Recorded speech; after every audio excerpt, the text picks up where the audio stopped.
get the logo, the Protractor logo. It took me like a year to get it. So it's like you measure angles and Angular. I don't know, probably you're smarter than I am. Welcome everyone. Today we're going to be talking about Protractor, and I have the t-shirt and everything. So about myself, I'm a Google engineer in software engineering in Google, New York. I've been working on Angular for more than 4 years. I am technical lead, front-end technical lead in the Google Developers Console. I lead a few projects. Probably you have heard of some of them. CloudML, the UI, GCS, Google Cloud Storage, and a couple of products that are coming soon, but are secret, so I cannot talk about them. I am the organizer of the Angular meetup. I heard some complaints about people who cannot get into the meetup, but we have like 300 people trying to get in for 140 seats, which is kind of sad. I'm a Protractor contributor. I'm the largest contributor outside of the Protractor team. I did the website. I wrote some contributions like the style guide, which I presented last year in London. And today we're going to be talking about Protractor. And it's not just Protractor, but how to use it properly. I have some experience using Protractor at Google. I was the first person to use Protractor inside Google, and have written the most tests according to Julie Ralph, the creator of Protractor. So today we're going to be talking about Protractor, how does it work, the inner working, some basics about Jasmine and testing. End-to-end testing, what's the deal with end-to-end testing? What's the difference between unit testing and end-to-end testing? I'm going to show you how to write tests properly. And I'm going to show you some of the strategies that we follow at Google, because we test a lot, and we made a few mistakes.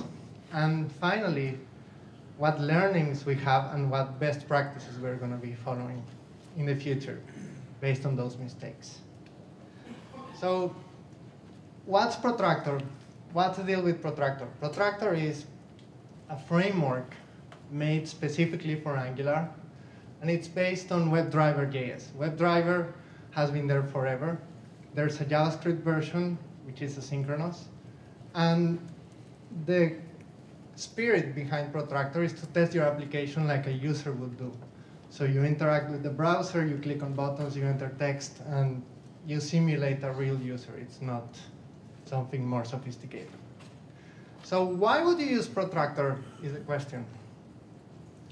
So let me ask you, what's the most important part about your job? What? Having fun. I would say making money, I guess. Paycheck. So what else besides a paycheck? Okay, yes. Building software, but no. Building software is, okay, whatever, you have fun, you enjoy yourself, but as my buddy Gleb told me once, there's no money if you don't ship the software. So that's where you get paid. You don't get paid by writing tests, you get paid by shipping software. So you can ship software, and it's all good, but how many of you work for a bank? Or have you ever worked for a bank? Okay, what happens when something breaks?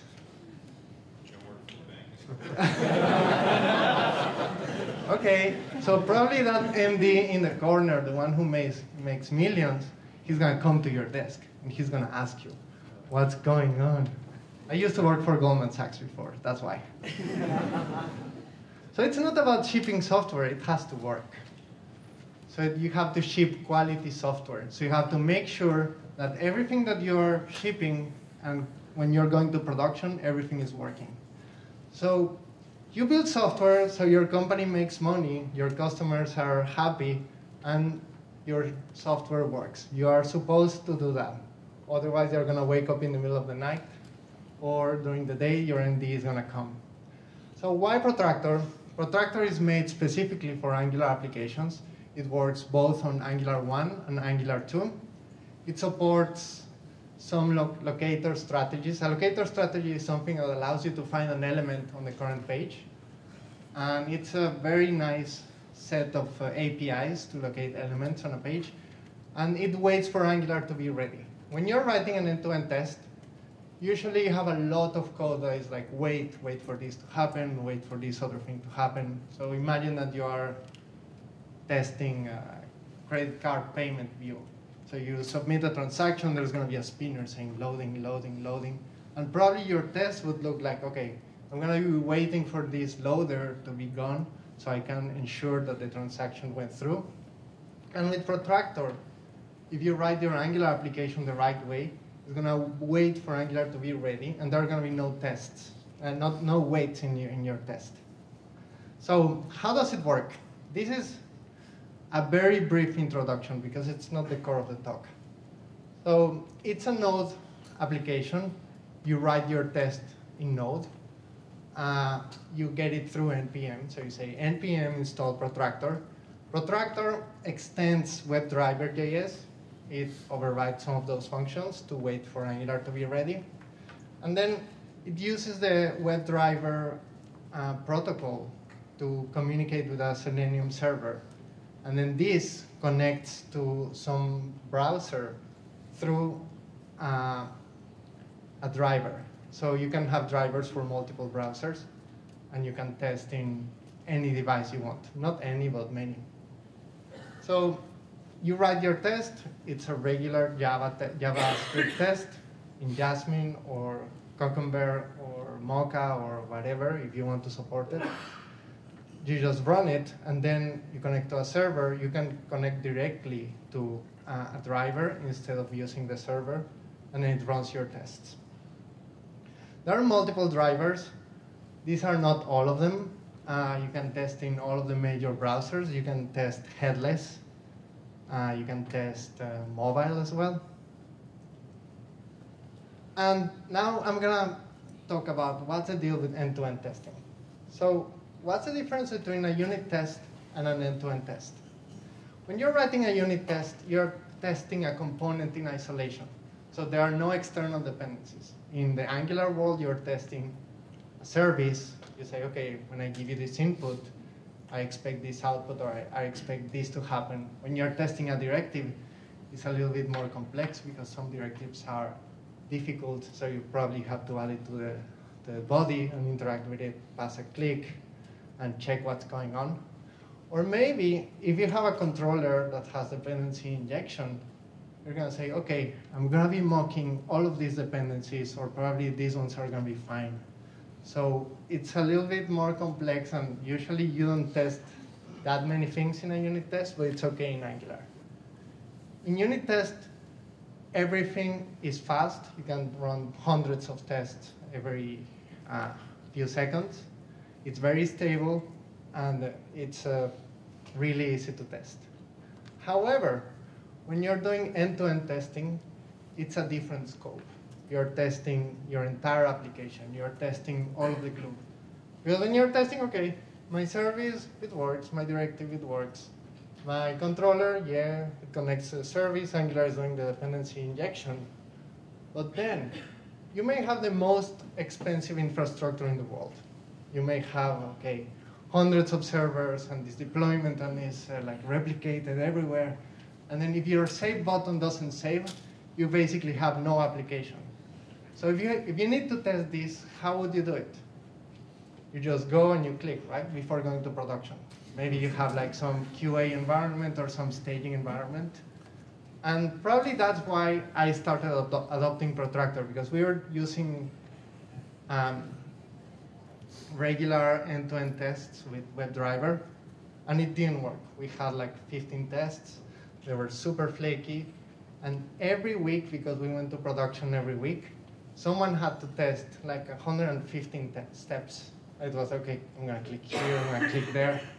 And it was just unbearable. And usually you skip steps because you say, okay, there's no way in hell this is going to fail.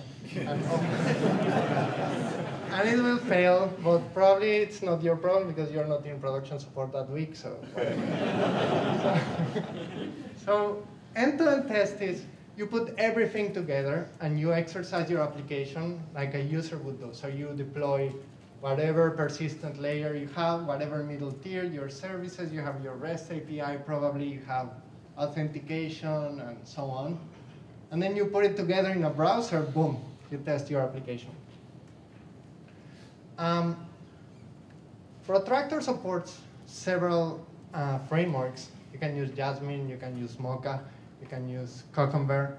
I don't know why you would, because you have all of these weird regular expressions, and if you check Stack Overflow, it's full of questions about like, I don't know what I'm doing. And it's like, okay,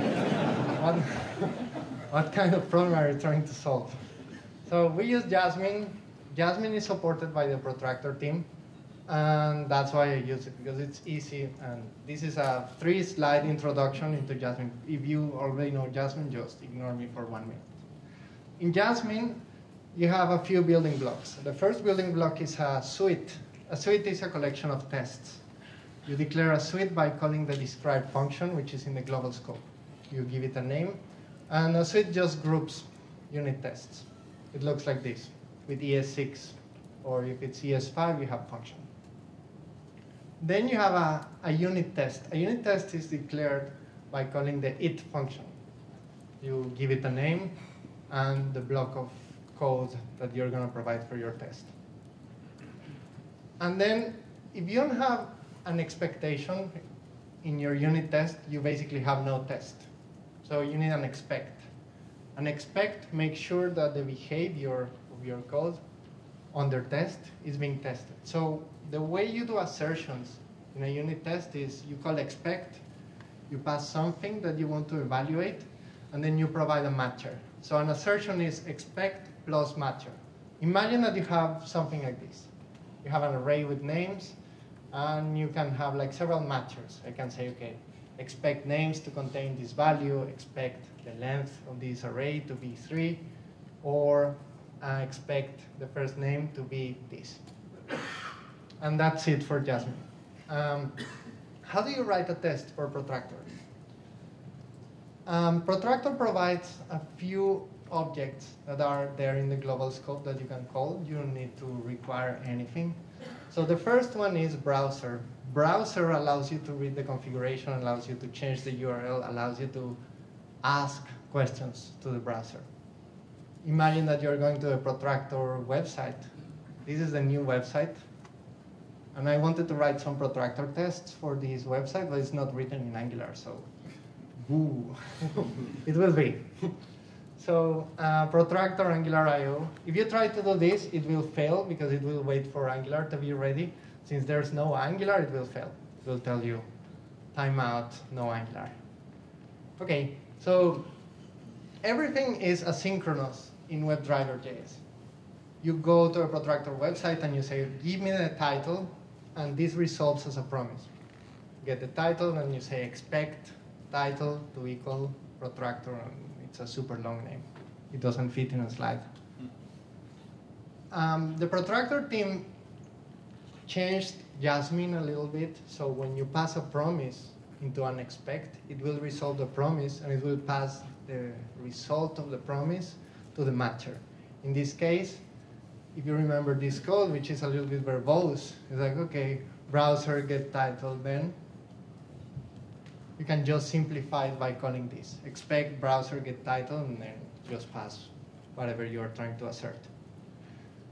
There are 2 ways to find elements in a page with Protractor. The first one is called the element finder. The element finder allows you to find a single element in a page, and you use it by calling the element function, and you provide a location strategy. A location strategy is something that tells Protractor how to find the element. This executes lazily. It means that you create the element finder, and until you call a function on it, it will not try to find it. This is a very important detail, because when you're writing a page object, which I will explain in a few minutes, you can declare all of your element finders in the constructor of your page object and then call them. Imagine that you have a view, and the view has an HTML tag, and it also has some a couple of elements. Here you can say, okay, element by CSS. This is the locator. There are multiple.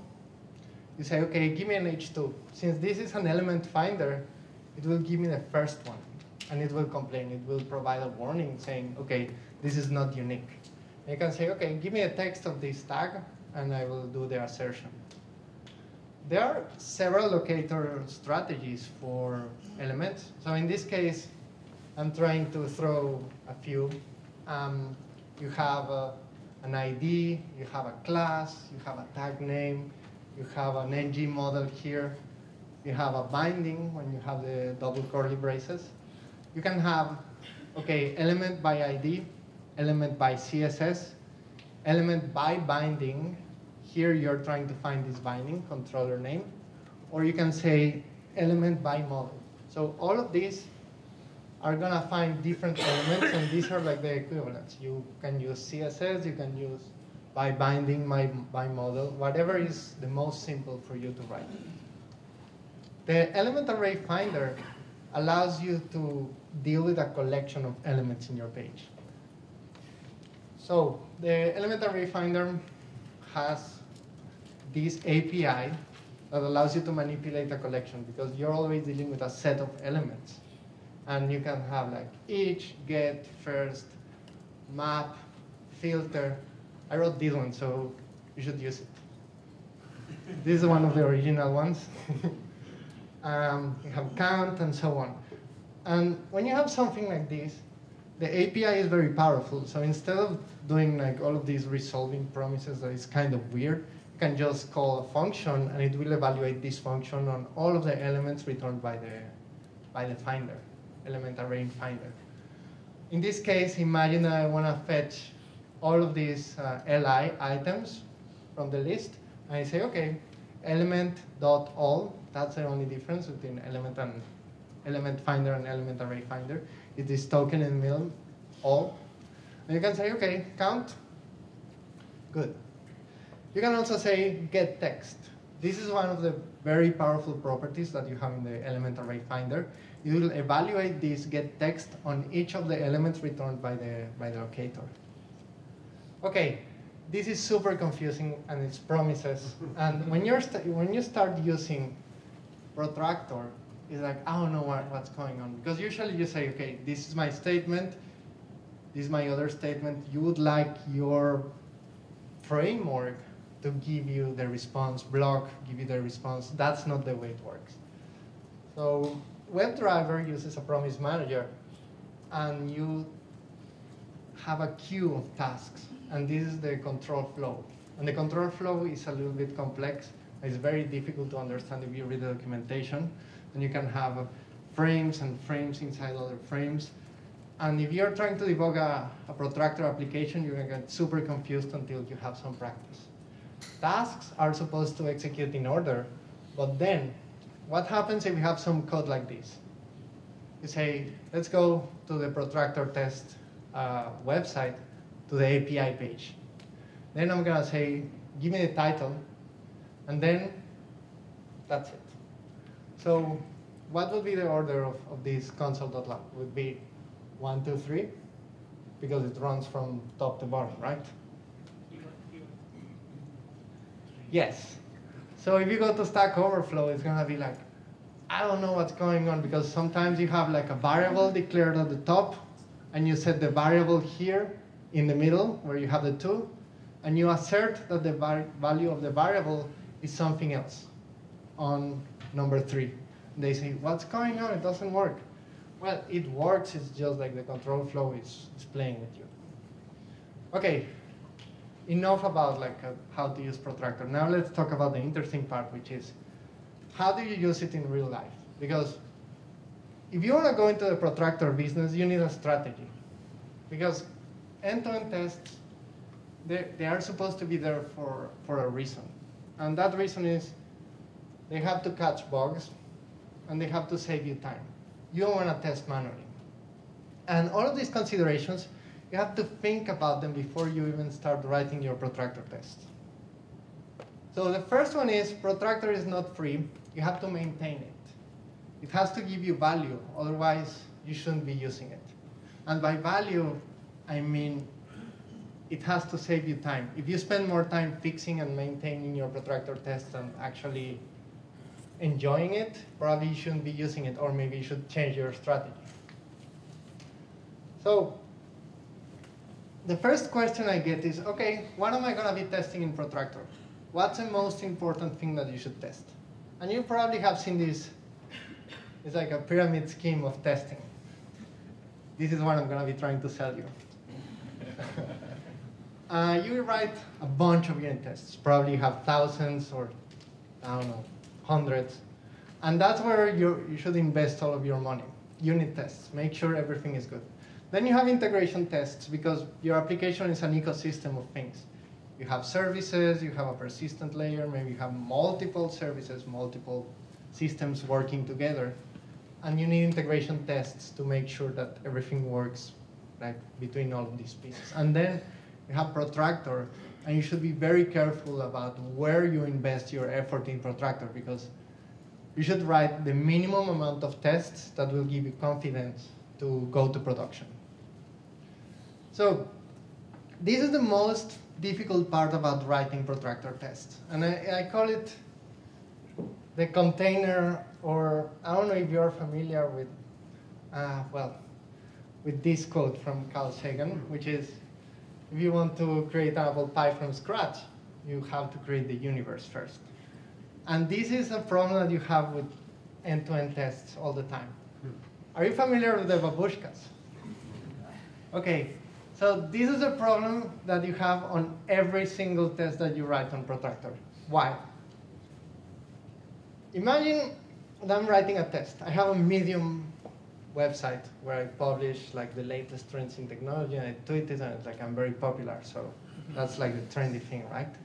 I want to make sure this works because I work for Medium.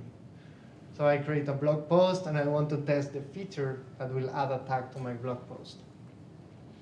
So as you can see here, I have my user, probably my account. I logged in with some Twitter, my username and password.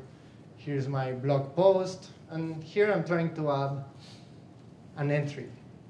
How would you test this?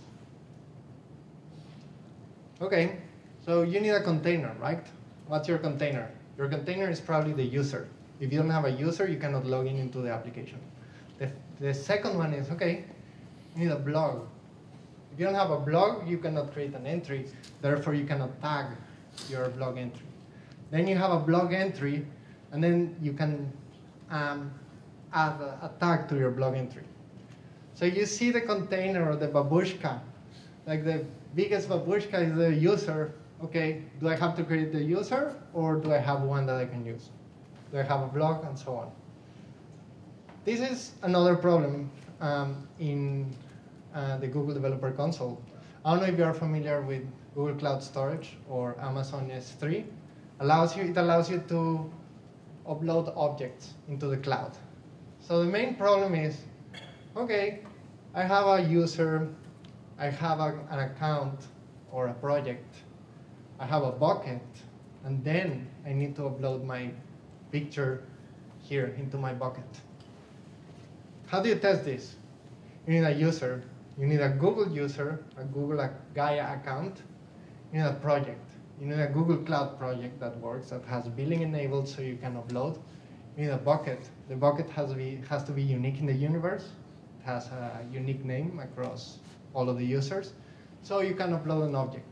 So how are you going to test this feature if you don't have any of this? Or what's the strategy? Where are you going to test? You say, OK, I'm going to go to this random bucket and I'm going to upload. And the next one is usually, OK, we do crazy stuff, fun stuff, but probably 80% of our work is a list page and a form, right? So how are you going to CRUD? And you say, OK, no, it's CRUD, it's not CRUD. I will explain why it's CRUD.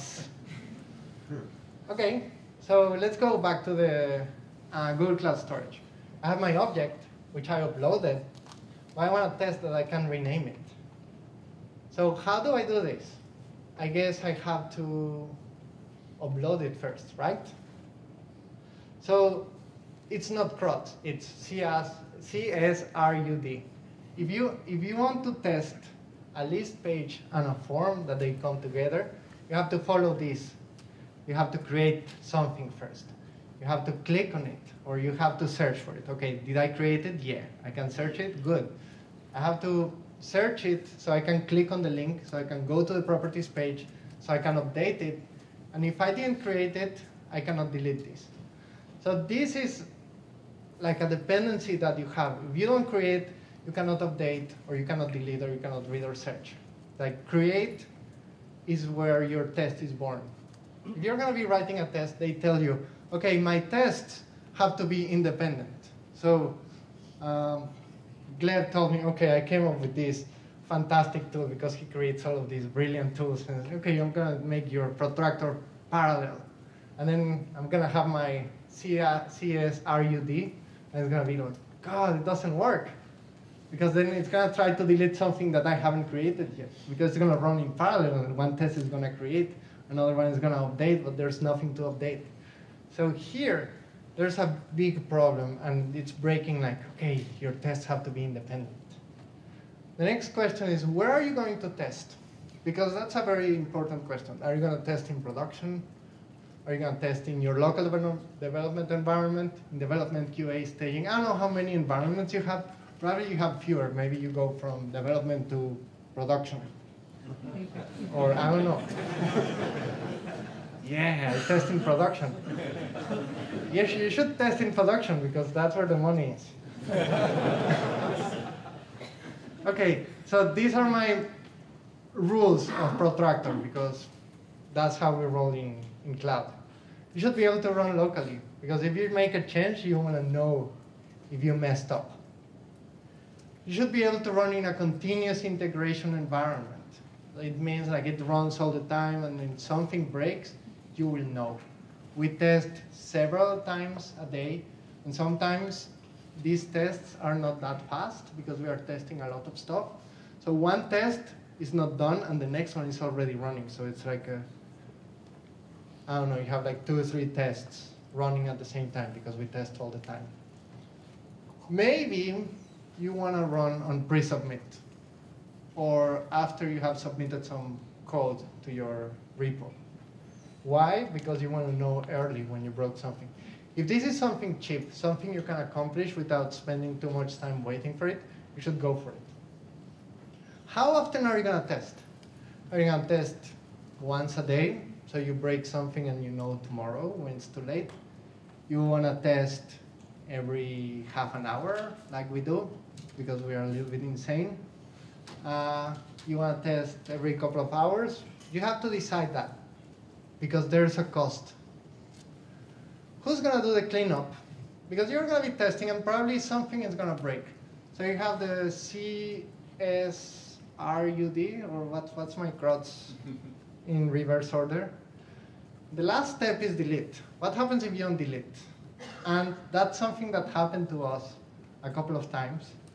And if it breaks, it's not going to delete. So it's going to leave all of these objects unattended for a long time, and then eventually this is going to cost you money. So you have to go and clean all of this. So you have to think about something that is going to be like a cleanup job.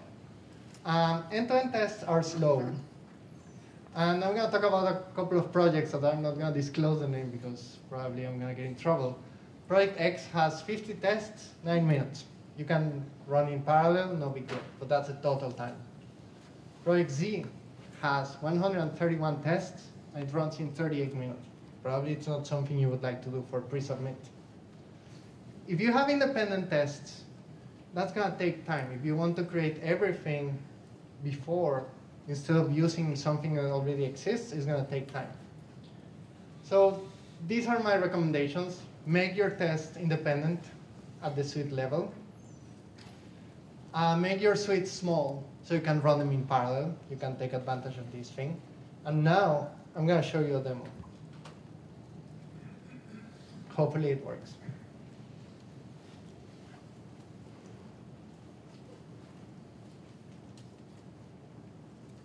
Can you see my screen? Yeah.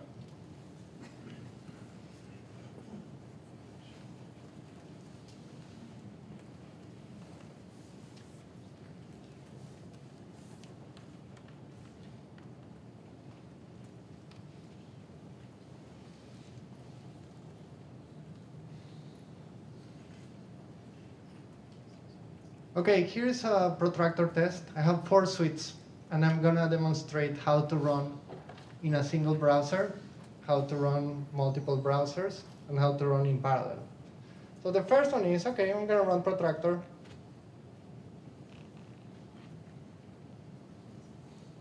And it's going to launch a browser.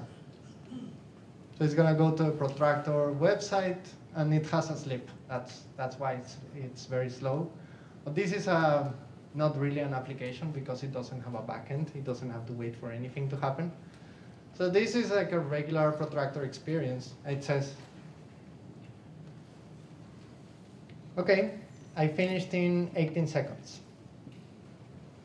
No big deal. Now, let me show you what happens when you run in multiple browsers. So I'm running Chrome and Firefox. So it's doing it, and it's going to finish in maybe 20 seconds, 30 seconds. So I only have 4 tests. And you can see it's taking a long time. Some of these tests have a wait of 5 seconds each. So it took 21 seconds. So it's like, okay. So if you follow my recommendation, make your suite small so you can run them in parallel. Check this out. So 1 of them is already done. And 3, the remainder, are running at the same time. And as you can see, now I went from 20 seconds to 9 seconds by taking advantage of parallel running. So if you follow this recommendation, which is, okay, you have to make your suite small so you can test them in parallel, you can save a lot of time. Okay, my final recommendation is, as your test grows, you have to use page objects. A page object is something that abstracts a view and provides an API for your test. In this case, imagine that you have a view like this, and you would say, okay, this is my user properties page. You say, this is my name, my email, my save button, so you can interact with them in your test. In your test, it would look like this. It enables button when you rename or something. Okay, you enter the text, and you say save button is enabled. As you can see, you have to strive for something that is readable. Your tests have to be like documentation. So you go to this test, and you say, okay, I know this is the behavior, I understand. Sometimes you're going through a series of views to accomplish your test because you have the CRUD's phenomenon. So you have to create, go to the list, do something. So imagine I go to the user list, I create on the new button, I go to the properties page, I enter the name and save, so I can go back to the user list page and search for it and make sure it's there. As you can see, it's very clear by using this pattern that I'm on the list page, I'm on the properties page, and the list page again. So just to close, I have 5 minutes left. If you want to be successful in the Protractor business, you need a plan. You cannot go like, I'm going to write my Protractor test and it's going to be awesome, because it doesn't work like that. Don't test something that you can test with a unit test, because unit tests are super stable, are fast, are cheap. You create one, you rarely change it. And every test has a cost. Protractor is not free, but it's the best solution I know for Angular. Of course, there's going to be flakiness, and sometimes it's going to be like a false alert. And it's going to say, okay, this is broken, but it's not really broken. It's probably some part that is slower than usual, or you spend some time trying to fix it. And you have to test the minimum. Remember the pyramid. Just test as little as possible, as long as you have confidence that you can accomplish your goals. And your goals are, you have to go to production with quality so you can make money for your company. Okay, this is a GitHub repo where you can get the code that I just demonstrated. And this is my Twitter handle. And go to Protractor, to the Protractor website if you want to learn more about Protractor. Thanks.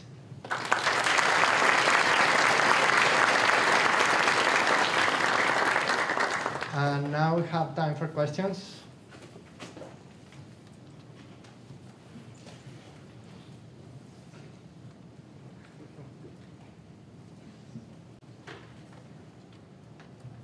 Yeah, so my question is, are there plans to support other frameworks, or are there alternative ways to test other frameworks of Protractor? No other frameworks like React or with no framework at all. Yeah, if you can use Protractor outside of Angular applications, yes, you can. There's a feature in which you can ignore the synchronization. And there's a new plugin architecture that you can use. So you can provide your plugin that will provide the logic that will wait for your application to be ready. So imagine that you're using an API service that makes HTTP calls. So you probably want to know when all of these calls are done. So if you create a hook in your service and you plug it to your Protractor plugin, you can override this feature, and it will be like a transparent thing for your tests. It doesn't give you the benefit of using by model, by binding, but you can still use by CSS, and the API is good. Or you can just ignore synchronization and add waits all over the place, because sometimes you have to wait for stuff to happen.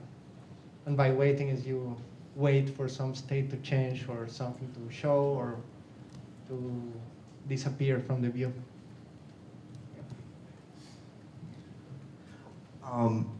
My question is about writing the Protractor tests, and is there any program out there that would actually record someone using the browser and be able to generate a certain amount of tests? I know there was something kind of for Selenium, but it just seems like that would kind of speed up the writing process. There's something I created called Elementor. If you go to GitHub, my username /Elementor, it allows you to test against a live Protractor session. It will not record. It will allow you to test. And then when you open the developer tools, if you select an element, it will give you a few suggestions. And it will run those suggestions.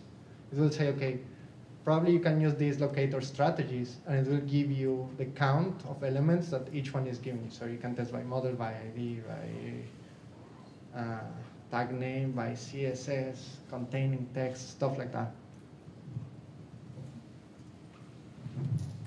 So you mentioned that you could test in whatever testing framework you wanted, but then you also mentioned that Protractor built a special thing into Jasmine for resolving promises.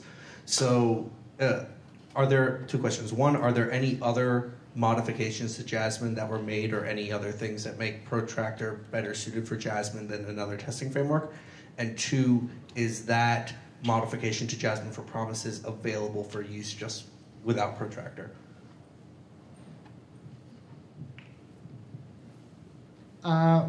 Well, it's open source. Well, these modifications are open source. It's very well documented if you want to support another framework. I really don't see a reason why you would use another framework, because then when Protractor changes, probably there are going to be some breaking changes. There were some major changes when we went to Protractor 3, which is now built on TypeScript, partially. And if you're providing your own support, you have to stay on top of that. It's not that hard, but like the whole promise business is weird.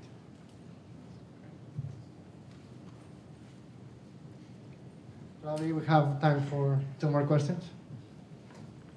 Have you done any work with Ionic and Appium and using Protractor with those two? Do you know anything about that? Have any suggestions? I've seen a lot of questions on Stack Overflow. I haven't done anything because I don't do mobile development. I wish I would, but I don't. Do you know how possible it is? It's possible. I've seen people doing it. Okay.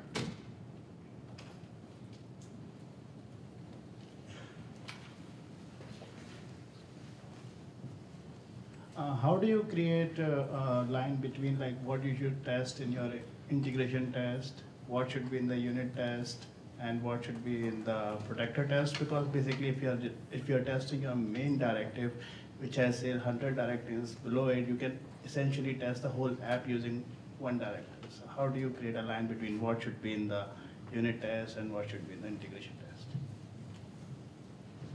Okay, so when we're writing tests in my team, I ask my developers, because you write the tests that you want to write by the end of the day and say, okay, And I start asking very simple questions like, okay, what happens if this doesn't work?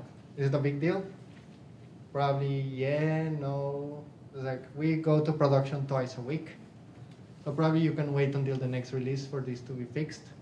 And then if you break something, that would be like a big deal, so you have to roll back to the previous version. Probably that should be a test. You should cover all of the scenarios that are critical to your users. So if your application doesn't work for your users and there's no workaround around this bug, it should probably be a protractor test. If it's something that's annoying and it's like, okay, it looks bad for your company, but like there's a workaround, probably you don't have to test it. Okay, thank you so much.